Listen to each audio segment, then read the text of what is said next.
Okay. So, good morning, good afternoon, good evening to all our listeners and our viewers who do catch up on the podcast.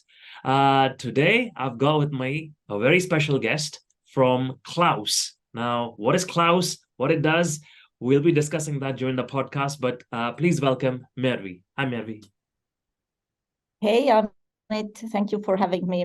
I'm Mervi. I'm the head of machine learning and data here at Klaus.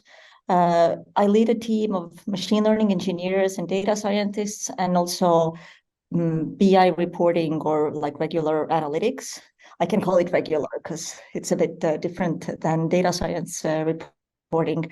And at Klaus, we build AI products to help customers measure their quality in the contact centers. So that is what Klaus does. Klaus is a tool that is AI powered heavily. That's why I'm here to help customers measure quality in their conversations for training agents, designing a better customer experience, and also gaining insights about the business in general. Perfect. Thank you so much. I was about to introduce you and I was about to say more things about you, but you've done it for me. So thank you so much. Saved me a lot of time there. Okay. So just to start with, I met Mervi when we had a Klaus organized lunch in London. My apologies, breakfast in London. That's where we met. But I was trying to get in touch with you for a while to get someone from Klaus to come and speak about the product. But before we go Mhm. and speak about the product and Klaus, I'd like to know a bit about yourself. Head of machine learning and data, right? I mean, when you're growing up, nobody thinks about, hey, when I grow up, I'm going to be a machine learning engineer or I'm going to be the head of machine learning. So it'll be good for us to know, how did you end up in this position? What did you do before this to land as a machine head of machine learning with Klaus? That's I have a bit of interesting background. I am actually trained as a physicist. I have a PhD in applied physics, and I built mathematical models for better part of a decade. I was an actual scientist. I build mathematical models that simulate different processes. For example, how light moves in a photonic crystal, how these murderous waves that take or like that go and bite off half of an oil tanker appear in the oceans, and how energy is transferred within heart muscle cells. So all of these models had nothing to do with machine learning. They were mathematical models that nevertheless solved very, very complex problems. So like I come from this background that not everything needs to be machine learning. There's many other types of modeling one can do. And having this mindset is what I apply here at Klaus also, to pick the best tool for the task at hand. So when I left academia, I was building reporting solutions for contact centers. So I have quite a bit of experience in building ETL and everything that feeds the reports. And this was at the time when the data science kind of emerged. It wasn't really a profession when I started in my field. And then for some time, I did my own startup. I built my first machine learning model 8 years ago that sorted emails for a Finnish bank. It was a very robust model that lived for years. And to my absolute joy, it not only reduced the waiting time for these business critical emails, I got very good feedback from the agents themselves, because customers approached them like, how could you get to me so quickly? So it was like a very positive influence from that side also. Wow. I have to admit, this is the first time ever that we've got a scientist on my podcast. I've never had a scientist before on my podcast, so I'm honored to have you here. But I think what you just said makes so much sense these days because there's so much data and there is so much of sorting of the data. What data is the right data? I think a lot of managers also struggle with analysis with paralysis. Sorry, my apologies. As I say, paralysis due to analysis, which is so many numbers you have to look at, and sometimes you just don't know what to do. So glad Klaus have got in a scientist to do that job for them. I'm only envious. Okay, so tell us a bit about Klaus then. Tell us a bit about what are you doing currently at Klaus, and how does someone in machine learning fit into the product that you're doing there? So Klaus is a tool for measuring quality. What AI in Klaus does is three aspects of it. It takes care like three sides of it.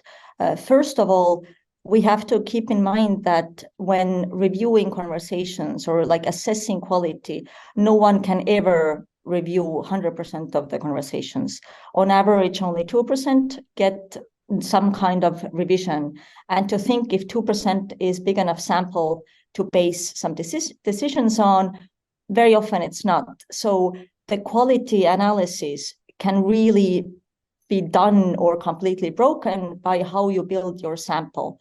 Sample building is a hard data mining exercise, actually, and it needs skill and it needs knowledge what you're doing. So first thing, or like maybe not first, but one thing that Klaus does is helps customer how to build a better sample. Better sample in the sense that, is it representable? On one hand, like we can automatically pick the best sample for you. And on the other hand, what are the conversations that you should definitely have humans check, because these provide most chances of growth, of improvement, because there's areas that you know how to cover if you have a help desk, and there are areas that are a bit problematic. How to find these is something that Klaus does. So that is the first aspect, finding things, finding these, what you want to, how we call it, like needles in the haystack, to bring out to people that they don't have to sort and shift in the data themselves. And then the second aspect is how to increase the coverage. So checking what humans do when they're reviewing, what is the process, what they try to achieve, and examining if there's anything there that we can do automatically for them. So for that, we have built the Auto QA tool that is based on hundreds of customers' scorecard. Scorecard is a collection of items that define your quality. You measure empathy, giving of the solution, following of internal processes, whatever you say that you want to measure when you're talking about quality. And what we found is that in many cases there are things that people do manually that is not really suited for human like focus or human capacity, that it's much better done with machines. Like example is finding if someone said hello is a very easy or relatively easy NLP task, very tedious for any human to do. And another example is checking someone else's grammar. It requires a lot of focus, a lot of training. So definitely something that the machines can do easier. And with a explosion of these large language models that happened beginning of the year, we saw that these models are perfect for analyzing aspects of communication because they have seen all of these communications. So even areas that sometimes people think that it's hard for a machine to evaluate, like empathy or friendliness or like these human connection type things, actually to some extent large language models are excellent for performing these tasks also. So with these tools we are able to increase the coverage to the 100%. So if we go from 2% to 100%, that means 50x boost to what you can do. That takes you to this. That takes you to this area where the coverage is something that you have never seen before. So even when there are automatic evaluations, maybe not necessarily do exactly what you have trained your humans to do, but it gives a baseline at the scale that it's unachievable for humans. So it definitely takes load off, and it also gives you quantified numbers or assessments of these areas. Wow, that was, that is a lot of information, but a lot of good information for me to take in. I've got a few questions on what you just said there. First of all, you said that it is scaled, a lot of those tasks which really does not require any brain power. So if you, and I can imagine as an agent, if I'm having 100 conversations a day, I cannot imagine there'll be somebody else sitting and reading my 100 conversations in a day, right? Also, I can imagine a situation whereby if I'm a manager and I've just listened to the 2% samples, and maybe the 2% samples are the good samples that I listened to, and I missed out on the 98%, and then I'm wondering why my customer service isn't that great. Because hey, my little sample size tells me it's good. So that's an amazing solution to the problem that you just mentioned there.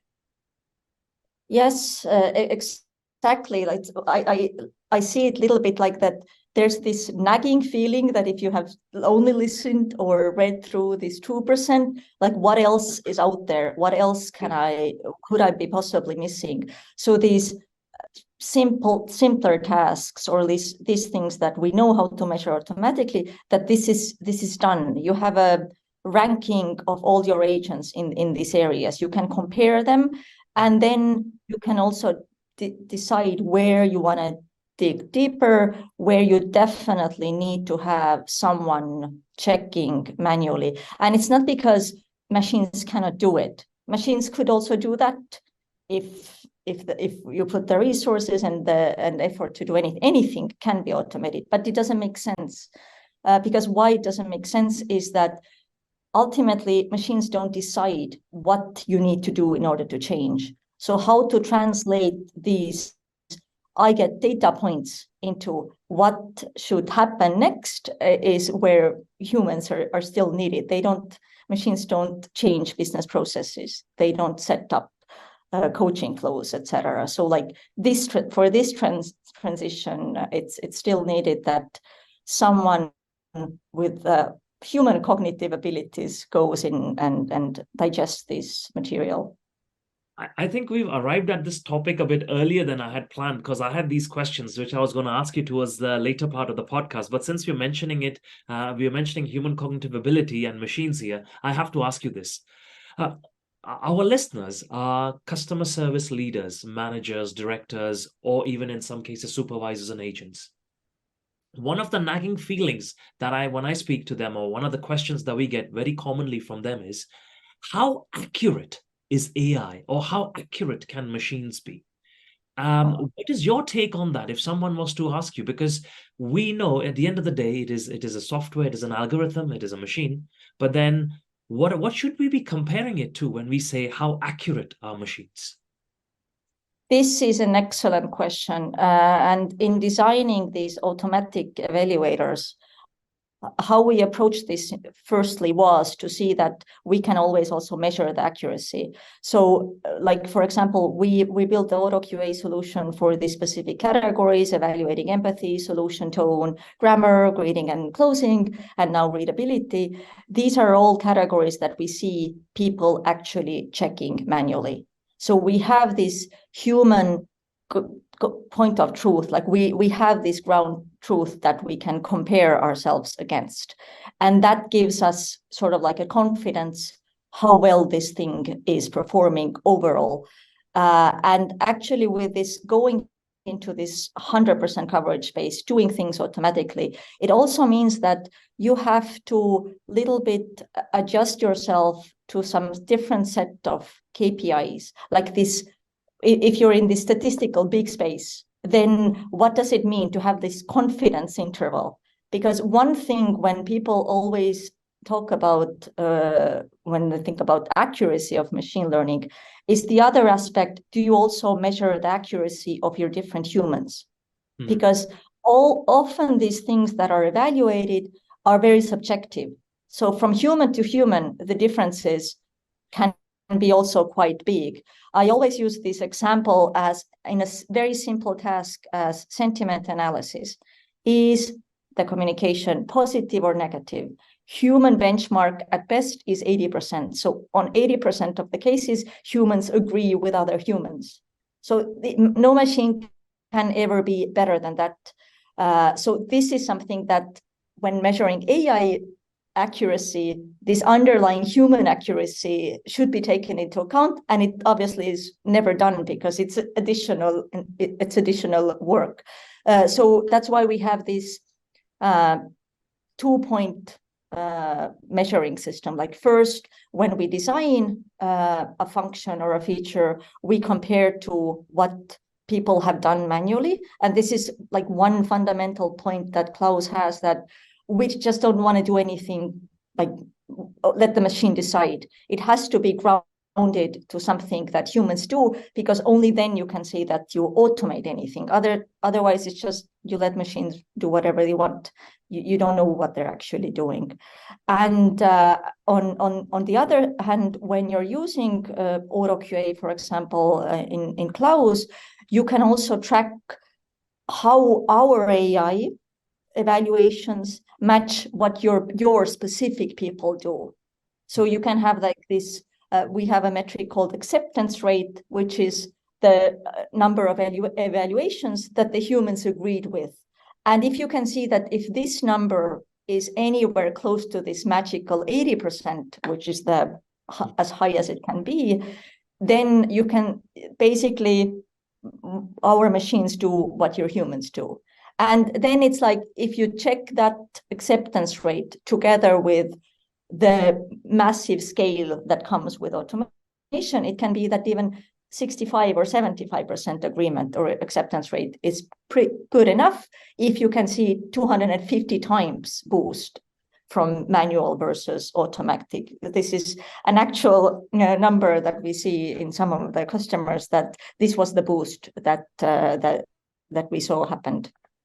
Okay, so there's never a right answer to this. It's always a balance, and it's always about what is it that the customer wants. But what I liked there was that you do have a human reference point for it. You're just not letting the machine run wild and say do what you want and that's the number. You always have that human input that you can feed back into that machine and say, okay, that's where you are, and then this is what the result is. Yes, yes, definitely, because machines are there to help and to assist and to do some part of the human work. Yeah. So this relationship of trusting what the machine do, it's definitely there. And you have to keep that in mind to see if it's applicable for your situation, because sometimes it's not. So that's why we think it's very important to always track against humans, because ultimately humans are interacting with these machines. We don't want anything done completely automatically, because otherwise the relationship is not there, or like the digest is not really there, and people don't trust it. My next question is based on that as well. People, why do people then have fear of AI? I completely get it. We are an AI company ourselves. I know you guys do a massive drive on AI. And I understand the benefits of it, but there are a lot of people out there who are wary. They are very doubtful. They are trying to not adapt that as a technology. Why do you think that fear is at the moment? I think this stems from this human nature of wanting to solve the most complex problem. Like they have a problem that they want to solve, and it's very difficult.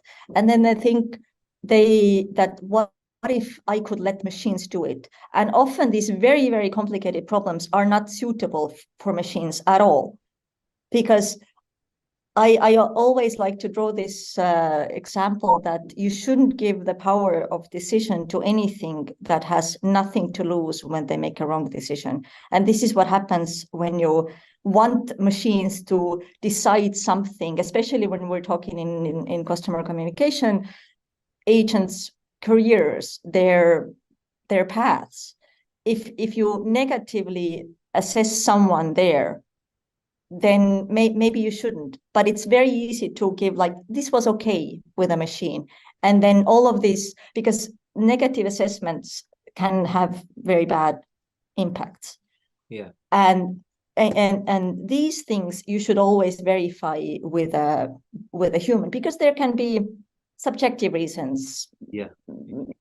Many different things. So letting machines decide in areas where they shouldn't decide, I think it's the biggest problem.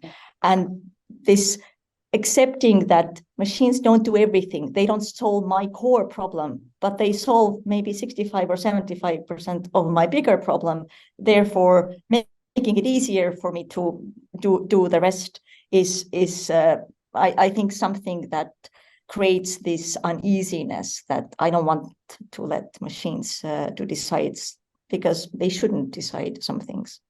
No, I think what you just said is fair. I think what you just said is probably the statement of the podcast, which is, never give a decision to somebody who has nothing to lose. Like, so that's right. So why would they make that choice there? Okay. Next thing, we are a multilingual company. So we promote multilingual messaging, multilingual chats, etc., etc. How does Klaus deal with multilingual messages? Oh, very well. We have multiple customers. Altogether, our customers speak over than 100 different languages. Our pipeline that does this linguistic analysis is equipped with 11 different language models just to do this kind of analysis.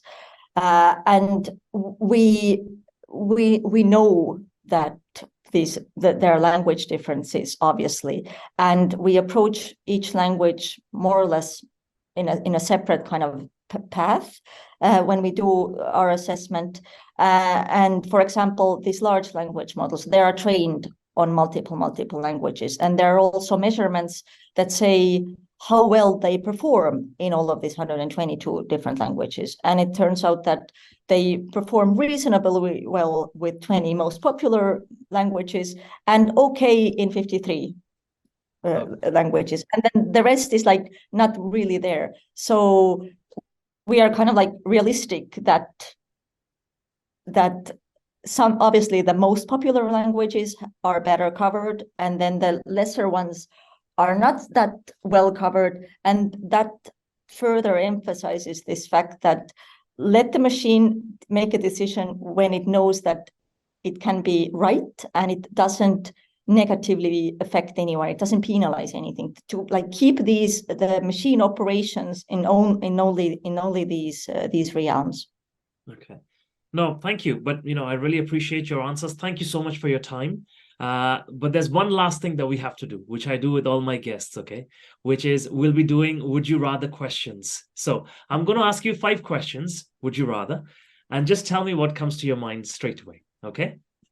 So are you ready for that? Yes, let's do it.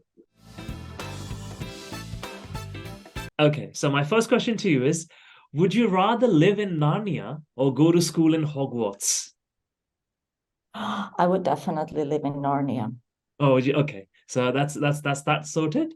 Next one. Would you rather be invisible or would you rather be able to fly?